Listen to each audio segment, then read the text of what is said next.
Hi all, welcome back to Mandya ಮನೆ ಸವಿರುಚಿ YouTube channel. ಈ ವಿಡಿಯೋದಲ್ಲಿ ಸಿಂಪಲ್ಲಾಗಿ ವೆಜ್ ರೋಲ್ ಮಾಡುವಂಥದ್ದು ಹೇಗೆ ಅಂತ ನೋಡ್ಕೊಂಡು ಬರೋಣ ಬನ್ನಿ.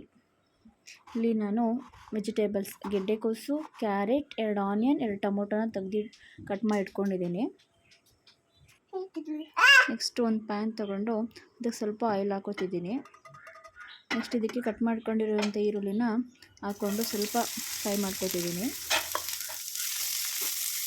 ಆನಿಯನ್ ಫ್ರೈ ಆದಮೇಲೆ ನೆಕ್ಸ್ಟ್ ಪಾಲಕ್ ಸೊಪ್ಪು ತೊಗೊಂಡಿದ್ದೀನಿ. ಪಾಲಕ್ ಸೊಪ್ಪನ್ನ ಕಟ್ ಮಾಡಿ ಇಟ್ಕೊಂಡಿದ್ದೆ, ಅದನ್ನು ಹಾಕ್ಕೊಂಡು ಫ್ರೈ ಮಾಡ್ಕೊತಾ ಇದ್ದೀನಿ.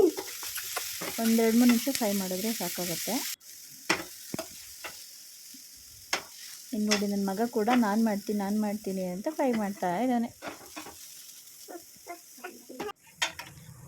ನೆಕ್ಸ್ಟ್ ಇದಕ್ಕೆ 1 spoon garam masala, chilli powder, ಧನಿಯಾ ಪೌಡರು, ಚಿಕನ್ ಮಸಾಲನ ಹಾಕ್ಕೊಂಡು ಮಿಕ್ಸ್ ಮಾಡ್ಕೊತಿದ್ದೀನಿ. ಮತ್ತು ಸ್ವಲ್ಪ ಸಾಲ್ಟು ಎಷ್ಟು ಬೇಕಷ್ಟು ನೋಡಿ ಹಾಕ್ಕೊಳ್ಳಿ. ಸಾಲ್ಟ್ ಹಾಕ್ಕೊಂಡು ಚೆನ್ನಾಗಿ ಫ್ರೈ ಮಾಡ್ಕೊತೀನಿ. ಫ್ರೈ ಆದಮೇಲೆ ಕಟ್ ಮಾಡ್ಕೊಂಡು ಇಟ್ಕೊಂಡಿರುವಂಥ ಟೊಮೊಟೊ ಹಾಕ್ಕೊತಿದ್ದೀನಿ. ನೆಕ್ಸ್ಟ್ ಇದಕ್ಕೆ ಮತ್ತೆ ಮಿಕ್ಕಿರೋ ವೆಜಿಟೇಬಲ್ಸ್ ಕ್ಯಾರೆಟ್ ಮತ್ತು ಗೆಡ್ಡೆಕೋಸು ಹಾಕ್ಕೊತಾ ಇದ್ದೀನಿ. ಇಲ್ಲಿ ನೋಡಿ, ನನ್ನ ಮಗ 1 ನಿಂಬೆಹಣ್ಣು ಕಟ್ ಮಾಡಿ ಇಟ್ಟಿದ್ರೆ ಅದರಲ್ಲಿ ಅರ್ಧ ಅವನು ತೊಗೊಂಡು ತಿನ್ಕೋತಾ ಇದ್ದಾನೆ.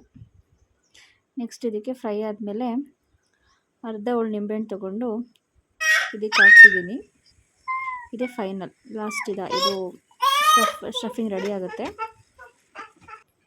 ಸಿಂಪಲ್ಲಾಗಿ ಇಲ್ಲಿ ಚಪಾತಿ ಹೇಗೆ ಮಾಡೋದು ಅಂತ ನೋಡ್ಕೊಂಡು ಬರೋಣ. ಈ ಚಪಾತಿ ಹಿಟ್ಟು ಆಲ್ರೆಡಿ ಕಲಸಿ ಒಂದು 10 ನಿಮಿಷ ಇಟ್ಟಿದ್ದೆ.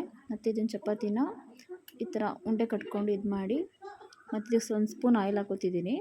ಮತ್ತು ಆಯಿಲ್ ಹಾಕ್ಕೊಂಡು ಸ್ಪ್ರೆಡ್ ಮಾಡಿ ಇದನ್ನು ರೋಲ್ ಮಾಡ್ಕೊತೀನಿ. ಈ ಥರ ರೋಲಿಂಗ್ ಮಾಡಿಕೊಂಡು ರೋಲ್ ಮಾಡಾದ್ಮೇಲೆ ಇದನ್ನು ತೊಗೊಂಡು ರೌಂಡ್ ಶೇಪಲ್ಲಿ ಸುತ್ತಕೊಂಡು ಮತ್ತೆ ಇದನ್ನು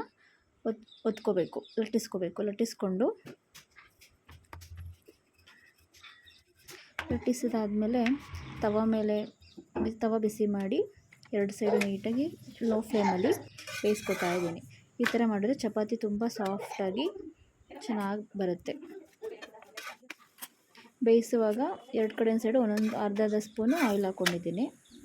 ಈ ಥರ ಆದರೆ ಚಪಾತಿ ರೆಡಿ. ನೆಕ್ಸ್ಟ್ ಆವಾಗಲೇ ಇಟ್ಕೊಂಡಿರುವಂಥ ಸ್ಟಫಿಂಗಿಗೆ ಮೈನಸ್ ಹಾಕೋತಾ ಇದ್ದೀನಿ. ಮೈನಸ್ ನಿಮಗೆ ಎಷ್ಟು ಕಮ್ಮಿ ಬೇಕಂದರೆ ಕಮ್ಮಿ, ಹಿಂಗೆ ಇಷ್ಟ ಆದರೆ ಜಾಸ್ತಿ, ಹಿಂಗೆ ಬೇಕು ನೋಡಿ ಹಾಕ್ಕೊಳ್ಳಿ. ನೆಕ್ಸ್ಟು ಕೆಚಪ್ನ ತೊಗೊಂಡು ಚಪಾತಿಗೆಲ್ಲ ಸ್ಪ್ರೆಡ್ ಮಾಡ್ಕೊತಿದ್ದೀನಿ. ಚಪಾತಿ ಫುಲ್ ಸ್ಪ್ರೆಡ್ ಮಾಡ್ಕೊಡಾದ್ಮೇಲೆ ಈ ಸ್ಟಫಿಂಗ್ನ ಚಪಾತಿ ಮಧ್ಯೆ ಇಟ್ಟು ಸ್ಪ್ರೆಡ್ ಮಾಡ್ತಾ ಇದ್ದೀನಿ. ಇಷ್ಟೇ, ಈಸಿಯಾಗಿ ಬೇಗನೆ ಮಾಡ್ಕೋಬೋದು. ನೆಕ್ಸ್ಟ್ ಲಾಸ್ಟಲ್ಲಿ ಗಾರ್ನಿಷಿಗೆ ಅಂತ ಸ್ವಲ್ಪ ಕೊತ್ತಂಬರಿ ಸೊಪ್ಪು ಹಾಕೋತಿದ್ದೀನಿ. ಟೇಸ್ಟ್ ಕೂಡ ಚೆನ್ನಾಗಿರುತ್ತೆ. ಈ ಥರ ಇದನ್ನು ರೋಲ್ ಮಾಡಿಟ್ಕೊಂಡ್ರೆ ವೆಜ್ ರೋಲ್ ಇಸ್ ರೆಡಿ. ತುಂಬ ಚೆನ್ನಾಗಿರುತ್ತೆ. ಎಲ್ಲರೂ ಮಿಸ್ ಮಾಡದೆ ಒಮ್ಮೆ ಟ್ರೈ ಮಾಡಿ ಆಯಿತಾ. ಹಾಗೆ ನಮ್ಮ ಯೂಟ್ಯೂಬ್ ಚಾನಲ್ನ ಸಬ್ಸ್ಕ್ರೈಬ್ ಮಾಡಿ, ಲೈಕ್ ಮಾಡಿ ಹಾಗೂ ಶೇರ್ ಮಾಡಿ. Thank you for watching. Thank you all. ಮತ್ತೆ ಸಿಗೋಣ. Bye, take care.